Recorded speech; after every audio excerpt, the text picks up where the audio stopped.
Assalamualaikum warahmatullahi wabarakatuh. Perkenalkan, nama saya Andi Lestari dengan NIM 4 di sini saya akan mereview kembali tentang materi yang dibawakan oleh Kang Suri kemarin. Nah, kemarin itu materi yang dibawakan adalah mengenai morfogenesis pertumbuhan dan perkembangan. Nah, pertanyaannya adalah kita belum tahu apa itu morfogenesis. Morfogenesis itu adalah perkembangan bentuk tubuh yang meliputi perkembangan sel dan jaringan serta organ-organ tubuh. Nah, di sini morfogenesis terkait dengan diferensial. Nah, morfogenesis itu dan diferensial sebenarnya perbedaannya apa?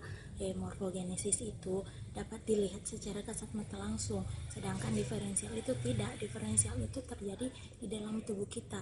Diferensial itu terjadi perubahan pola gen di dalam tubuh sehingga tidak dapat dilihat langsung oleh mata. Nah, kemudian pertumbuhan dan perkembangan. Pertumbuhan dan perkembangan itu memiliki perbedaan. Pertumbuhan misalnya dapat diukur secara kuantitatif, sedangkan perkembangan tidak dapat diukur secara kuantitatif, melainkan hanya dapat diukur secara kualitatif.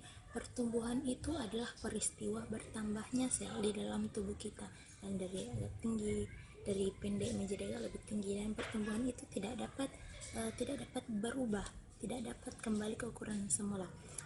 Dan perkembangan itu seperti yang saya katakan sebelumnya, bahwa perkembangan itu tidak dapat diukur secara kuantitatif, melainkan hanya dapat diukur secara kualitatif.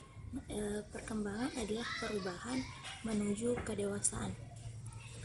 Pertumbuhan dan perkembangan ini terjadi secara perkembangan. Pertumbuhan dan perkembangan terjadi secara bersama.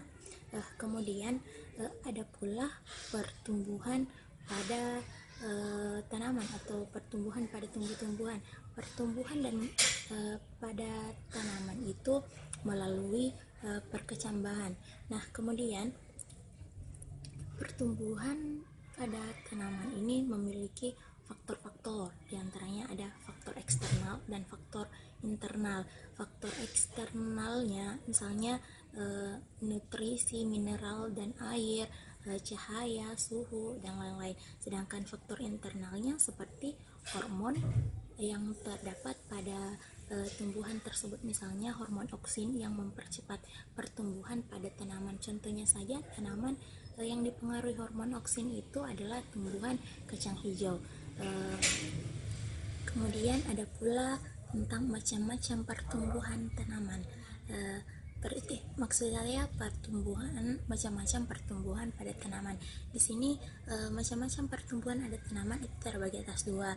Yang pertama, pertumbuhan primer dan pertumbuhan sekunder. Pertumbuhan primer itu terjadi pada jaringan meristem, sedangkan pertumbuhan sekunder itu terjadi pada jaringan lateral dan kambium.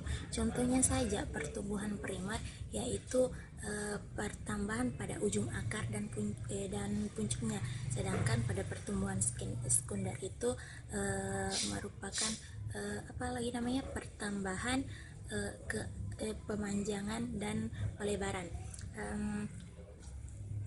Pertumbuhan sekunder itu disebabkan oleh perkembangan sel meristem lateral dan kambium yang menyebabkan tanaman tumbuh ke samping dan membesar. Seperti yang saya sebutkan sebelumnya, bahwa faktor-faktor yang mempengaruhinya itu ada dari faktor eksternal dan faktor internal. Saya rasa cukup sekian. Wassalamualaikum warahmatullahi wabarakatuh.